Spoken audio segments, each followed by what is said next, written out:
Mon père est parti maintenant, alors pourquoi ne pas partir d'ici aussi? Reste en dehors de ma vie, pour toujours. La voix qui m'insultait au téléphone était celle de ma fille, avec qui j'avais passé plus de 10 ans. Alice, la fille de mon mari issue d'un précédent mariage, avait radicalement changé d'attitude envers moi, sa belle-mère, lorsqu'elle avait commencé à vivre seule. Puis, lorsque son père, David, est décédé dans un accident, son hostilité s'est encore accrue. Elle m'a accusée d'être une fausse mère et est même allée jusqu'à exiger que je renonce à l'héritage de mon défunt mari. Après mon remariage avec David, je m'étais efforcée d'établir de bonnes relations avec Alice. Mais ces paroles incroyablement blessantes ont brisé ma détermination. Épuisée et indifférente, j'ai accepté de renoncer à l'héritage. 3 jours plus tard, vous le saviez, n'est-ce pas? Vous saviez et vous n'avez rien dit. Ma fille m'a appelé frénétiquement, la voix étranglée par la panique. Il y a quelques jours à peine, elle m'avait dit de ne pas m'en mêler, et maintenant, elle me criait désespérément d'arranger les choses au téléphone. Sentant un profond soupir s'échapper de mes lèvres, je répondis d'une voix glaciale. Je m'appelle Naomi Parker. Je vis avec mon mari, David, et notre fille, Alice. À vrai dire, Alice n'est pas ma fille biologique. C'est la fille de David, issue de son précédent mariage. David et moi nous sommes rencontrés, ou plutôt retrouvés, lors d'une réunion d'anciens élèves. Le jour que j'ai revu après tant d'années semblait un peu usé, voire troublé, par rapport à celui du lycée. L'alcool l'avait peut-être rendu plus bavard que d'habitude. Environ un mois avant la réunion, il m'a annoncé discrètement qu'il avait divorcé de sa femme et qu'il élevait seul sa fille. En écoutant son histoire, j'ai découvert ses difficultés, le fait que sa femme l'avait trompé, ce qui avait conduit au divorce. Et que sa fille Alice n'était qu'en 3e année et assez mature pour son âge. Il avait du mal à comprendre comment interagir avec elle. Naomi, serais-tu prête à me donner quelques conseils à propos d'Alice? Qu'est-ce que tu veux dire? Moi. Je t'en supplie. Il y a tellement de choses que je ne comprends pas en tant que père, et surtout, en tant que femme, tu pourrais être plus facile que moi pour Alice. S'il te plaît, je t'en supplie. Je n'ai jamais élevé d'enfant, ai-je répondu, je ne pense pas pouvoir te donner de conseils. J'ai d'abord refusé, mais il était clair que David était vraiment en difficulté. Finalement, j'ai accepté à contre-séure d'au moins écouter ses préoccupations. Au début, j'ai simplement répondu aux questions de David par téléphone. Sur la façon dont une fille pense, sur ce dont une fille a besoin, ce genre de choses. Mais les choses ont commencé à changer lorsque David m'a demandé de l'accompagner pour acheter le cadeau d'anniversaire d'Alice. Je veux offrir à Alice un cadeau surprise qu'elle adorera. Veux-tu venir faire les courses avec moi? Ayant déjà offert mes conseils à plusieurs reprises, je n'ai pas réfléchi et j'ai accepté. Mais cela s'est avéré être une excuse pour une invitation maladroite de David. Après avoir terminé nos achats, il m'a dit, « Laisse-moi te remercier en t'invitant à dîner. » Et il m'a emmené dans un bon restaurant. C'est là qu'il m'a avoué la vérité, « Naomi, j'ai des sentiments pour toi. » J'étais vraiment déconcertée. Et avec l'aveu de David, j'ai réalisé que j'étais attirée par cette sincérité qui lui permettait de faire face à ses problèmes familiaux. J'ai donc commencé à sortir avec David et, après quelques rendez-vous, nous avons commencé à passer du temps avec Alice. Lorsque David me l'a présentée pour la première fois, j'ai compris qu'Alice se méfiait de moi. C'est tout à fait naturel. Elle venait d'être séparée de sa mère à cause du divorce. Et elle devait avoir peur de perdre son père au profit d'une femme qu'elle ne connaissait pas. Même après mon mariage avec David l'année suivante, Alice ne m'a pas vraiment parlé. Sylvia, une camarade de classe de David et moi, m'appelait de temps en temps pour me dire qu'elle était inquiète. Comment cela se passe-t-il? Tu t'es rapproché d'Alice?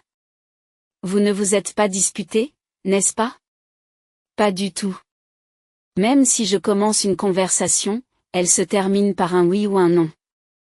Ce serait bien si nous pouvions nous disputer suffisamment pour soutenir une conversation. Ah, c'est vrai. J'ai souvent consulté Sylvia parce qu'elle avait aussi une fille de l'âge d'Alice.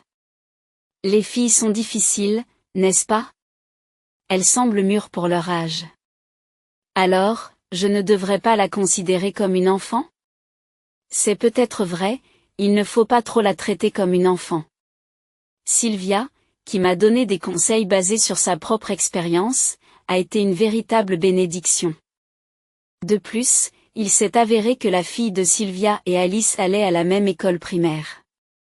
Vous êtes soudain devenue mère d'un enfant de 9 ans, ne vous précipitez pas. C'est vrai, tout se résume à cela, n'est-ce pas? Je soupire.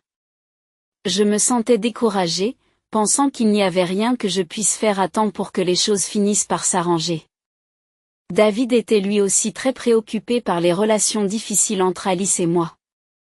Nous avons donc décidé de faire un voyage en famille au bord de la mer, en espérant que cela servirait de tournant. J'ai entendu dire que c'était une plage où l'on pouvait trouver de belles pierres. Et, de belles pierres. Je veux vraiment les trouver. Ce jour-là, Alice, en essayant de garder ses distances avec moi, s'est mise à chercher désespérément des pierres du côté de son père. Je me sentais un peu triste de cette distance, mais j'ai aussi commencé à chercher des pierres. Si je trouvais une jolie pierre, je pensais l'offrir à Alice. Rien? Il n'y a rien, dis-je en fouillant le sable. C'est vrai, mais nous trouvons beaucoup de beaux coquillages. Hein, des coquillages? L'attention d'Alice semblait fixée sur les pierres. Elle devait être tellement absorbée qu'elle n'a rien remarqué d'autre. Alice, regarde, dis-je en tendant un coquillage rose. N'est-il pas magnifique? Alice regarde mes mains. Montre-moi le beau coquillage. Bien sûr, tiens. Je lui tends le coquillage. Elle s'est exclamée en l'examinant de près. C'est vrai. C'est vrai, il est très beau. Si tu l'aimes, Alice, tu peux le prendre. C'est vrai? J'en suis ravie. Merci. Le visage d'Alice s'illumine lorsqu'elle prend le coquillage.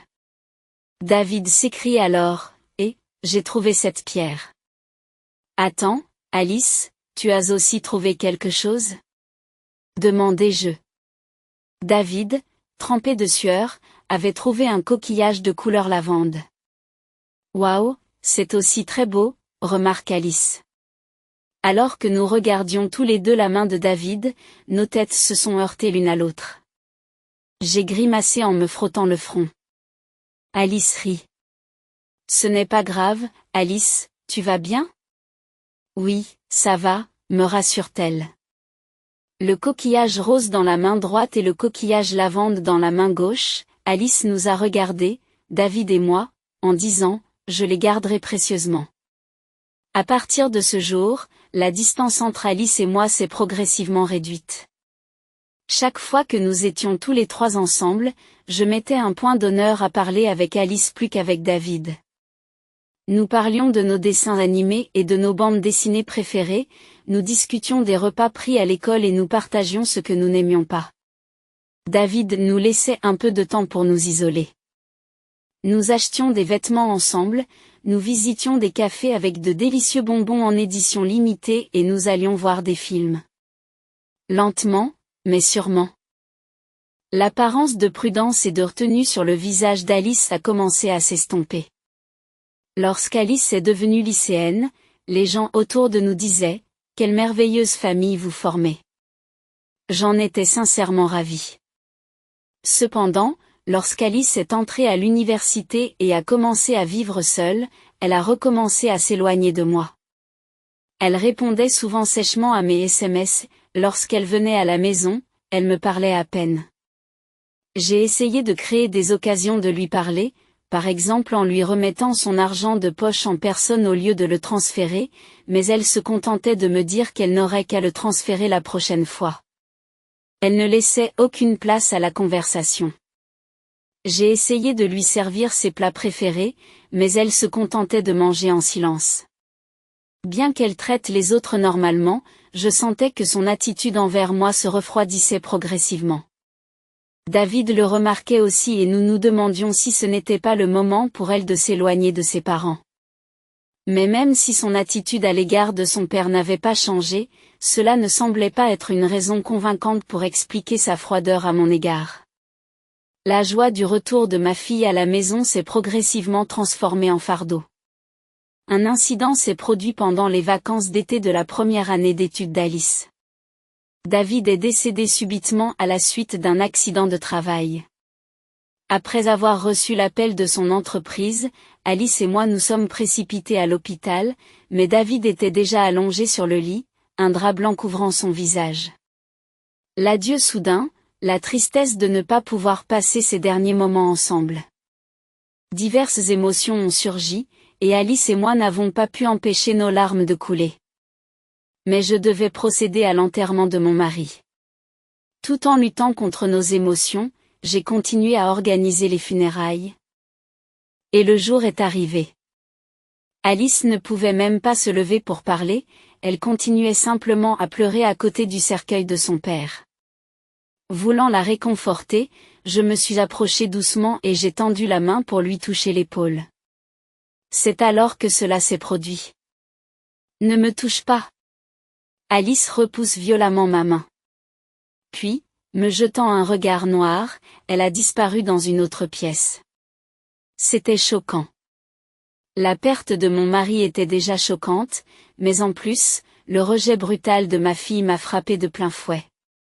En état de choc, j'ai réussi à accomplir mon devoir de femme en deuil, à faire mes adieux à mon mari et à respirer un peu. De son vivant, mon mari était très redevable à son oncle et à sa tante, qui sont venus me voir en me disant « Nelme, this must have been very tough for you with it pense au Sudanli, n'oublie pas que cela a dû être très dur pour toi et que cela est arrivé si soudainement. » De plus, d'autres membres de la famille se sont rassemblés autour de moi. Naturellement, la conversation a porté sur l'héritage de David. Ensuite, ils sont tous partis en me disant, si nous pouvons t'aider, n'hésite pas à nous le demander. Il ne restait plus qu'Alice et moi. J'étais vraiment épuisée et je me dirigeais vers ma chambre pour me reposer quand c'est arrivé. Maintenant que papa est parti, tu devrais partir aussi. Pardon ? J'ai toujours détesté ta façon de faire semblant d'être une mère. Tu n'es rien d'autre qu'un imposteur. Qu'est-ce que tu viens de dire ? Les mots d'Alice me transpercent le cœur. Blême, j'endurais ces accusations. Même quand j'étais petite, tout ce que tu m'achetais, c'était juste pour me faire plaisir, n'est-ce pas ? Non, Et même maintenant, tu es ici grâce à l'héritage de papa, n'est-ce pas ? Je l'ai entendu. J'ai entendu l'oncle et la tante dire que papa laissait derrière lui une fortune de 3 millions de dollars. Alice. Ce n'est pas vrai. Je ne te la donnerai jamais. Renonce à tes droits à l'héritage. Ne t'approche plus jamais de moi. Avec un sourire tordu, Alice m'a lancé un regard noir. Je me suis rendu compte que je n'en pouvais plus. Comme tu le souhaites, je renonce à mes droits à l'héritage. Je te laisse cette maison et tout ce qui concerne ton père. Je n'aurai plus rien à faire avec toi. En entendant mes paroles, Alice se mit à rire d'un air triomphant. Je l'avais peut-être imaginé, mais il semblait y avoir un sentiment de soulagement dans son expression. Le lendemain matin, j'ai rassemblé mes affaires et je suis retournée chez mes parents. Mais 3 jours plus tard, Alice, qui m'avait dit de ne pas m'impliquer avec elle, m'a appelé. Et qu'est-ce qui se passe ? De quoi parles-tu ? De l'héritage de papa. Tu m'as piégé, n'est-ce pas ? J'ai poussé un profond soupir en entendant sa voix frénétique. En fait, l'héritage de David était bien de 3 millions de dollars, mais il s'agissait de dettes. Le jour de l'enterrement, les parents et moi-même avons discuté du fait qu'en raison des échecs commerciaux de David, il y avait une dette de 3 millions de dollars, et que nous devrions renoncer à l'héritage de la dette dès que possible. N'ayant entendu que des bribes de la conversation, Alice avait apparemment supposé que 3 millions de dollars allaient lui revenir. De plus, elle avait contracté une dette de 5 000 dollars en empruntant sur sa carte de crédit. Face à ses propres dettes et à l'accumulation imminente des dettes de son père, Alice était dans tous ses états. Vous le saviez, n'est-ce pas?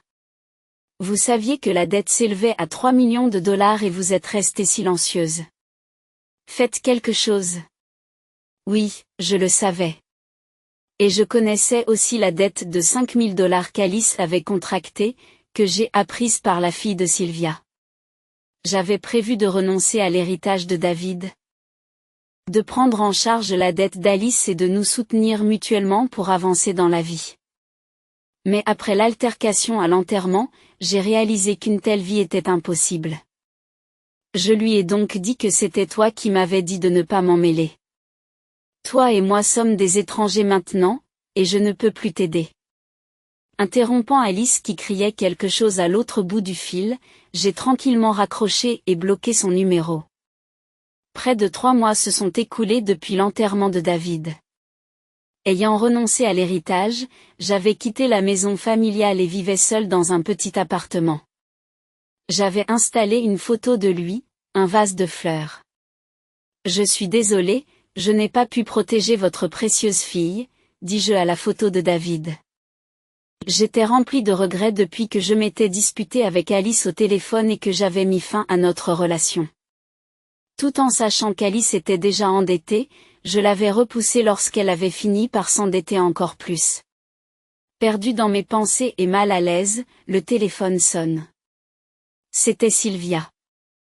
Naomi, Alice a de sérieux problèmes. Le message de Sylvia, paniquée, est le suivant. Alice a été tellement choquée par les 3 millions de dollars de dette qu'elle est devenue recluse, incapable de faire quoi que ce soit. Elle n'avait évidemment pas pu renoncer à l'héritage. J'avais supposé qu'Alice l'avait fait après l'incident. Tu dois demander à renoncer à l'héritage dans les 3 mois, Naomi. Que allons-nous faire? J'ai eu l'impression que j'allais m'évanouir en entendant les paroles de Sylvia. Près de 3 mois se sont écoulés depuis l'enterrement de David. Si nous ne nous dépêchons pas, Alice se retrouvera certainement avec une dette de 3 millions de dollars. Mais je ne pouvais pas répondre immédiatement. Le jour de l'enterrement, les paroles d'Alice m'étaient restées en tête. J'ai vraiment détesté être traitée comme une mère tout le temps. Même si vous êtes une parfaite inconnue. Elle avait dit cela avec un sourire déformé. Et si j'essayais de l'aider à nouveau et qu'on me rejetait de la même manière? En me rappelant les yeux d'Alice ce jour-là, j'étais trop effrayée pour faire quoi que ce soit. Je ne peux pas le faire. Et si elle me répète que je ne suis pas sa mère et qu'il faut arrêter de faire semblant? Naomi. Puis c'est arrivé. Alors que je ne pouvais me résoudre à me précipiter chez Alice, le pendentif que mon mari m'avait offert et qui était placé près de sa photo est tombé. Sans crier gare, j'ai décidé d'ouvrir le pendentif. À ma grande surprise, il contenait les coquillages lavande et roses que nous avions ramassés lors de cette journée de vacances en famille, ainsi qu'un petit mot. Apparemment, David avait secrètement gardé ce qu'Alice avait jeté. La lettre disait: nous avons pu devenir une famille grâce à ces pierres et à ces coquillages ce jour-là. J'espère que nous resterons toujours une famille et que nous nous entendrons bien. J'étais submergée de larmes. C'est vrai, je voulais être la vraie mère d'Alice. Je me suis souvenu que je voulais être une vraie famille avec la lettre de David. Je me suis précipitée vers l'appartement où Alice vivait seule et j'ai sonné à la porte. Alice, qui avait l'air terriblement épuisée, a ouvert la porte. « Qu'est-ce que tu viens faire ici ?» Ses yeux étaient pleins de haine pour moi. Elle n'a pas écouté ce que j'avais à dire et a essayé de me renvoyer. « C'est toi qui m'as abandonnée quand je t'ai demandé de l'aide. Qu'est-ce que tu fais maintenant ? Laisse-moi tranquille. » En disant cela, elle a commencé à jeter ce qui lui tombait sous la main. J'étais sur le point de craquer sous le poids de son regard de rejet. Mais, en vérité, je Je ne veux pas te laisser tomber. Je ne veux pas renoncer à être ta mère. J'ai tendu la main pour serrer Mika dans mes bras, déversant tous les sentiments que j'avais retenus jusqu'à présent. Oui. Il y a des choses dans ton comportement à l'époque qui m'ont fait réfléchir. Il y a des choses que je ne peux toujours pas accepter. Des sentiments qui sont difficiles à pardonner. Cependant, mes sentiments d'amour pour Mika en tant que ma fille, et mes sentiments de la chérir, étaient de vraies émotions en moi. Alors, c'est pour cela que je veux vivre avec toi à partir de maintenant, c'est ce que je veux. En entendant cela, Alice a cessé de lancer des objets, peut-être ne pouvait-elle plus se retenir. Et elle s'est mise à sangloter violemment dans mes bras en se débattant. Et, tout en pleurant, elle m'a dit. La première fois qu'elle a vu mon visage, elle a eu peur. De perdre les souvenirs et le temps qu'elle avait avec sa vraie mère. Qu'elle savait que j'étais gentille avec elle. Que c'était douloureux de ne pas pouvoir l'accepter, même si elle le savait. Parce que c'était douloureux, elle a dû se convaincre que ma gentillesse était de l'hypocrisie. Elle le fait juste pour être aimée de papa. Je sens le bras d'Alice, qui jusque-là me repoussait, s'enrouler autour de mon dos. Nous avons pleuré à chaudes larmes en nous serrant l'une contre l'autre. Le lendemain, nous nous sommes précipités chez l'avocat. L'avocat qui avait informé Alice de la dette de son père. L'avocat nous a dit qu'il attendait la demande d'Alice de renoncer à l'héritage. Et il a immédiatement entamé les démarches nécessaires. En fin de compte, la renonciation d'Alice à l'héritage est arrivée juste à temps. Heureusement, Alice avait reçu de l'avocat, 3 jours après l'enterrement, une explication sur la dette restante de David. J'ai pâli lorsque j'ai appris que le délai de renonciation à l'héritage est de 3 mois, mais que la date de début de ce délai n'est pas le jour du décès de David, mais le jour où Alice a pris connaissance de la dette. Grâce à la différence de ces quelques jours, nous avons pu préparer la demande à temps. Je suis vraiment reconnaissant à l'avocat d'avoir répondu à notre demande soudaine. Quant à Alice, elle semblait soulagée que la procédure de renonciation à l'héritage se soit déroulée sans encombre, évitant ainsi une situation où elle devrait assumer une dette importante, et elle est restée au lit pendant quelques jours. Une fois qu'elle a pu se lever, elle a semblé excessivement prudente en ma présence. C'est Sylvia qui m'a dit qu'Alice semblait regretter profondément son attitude à mon égard le jour de l'enterrement.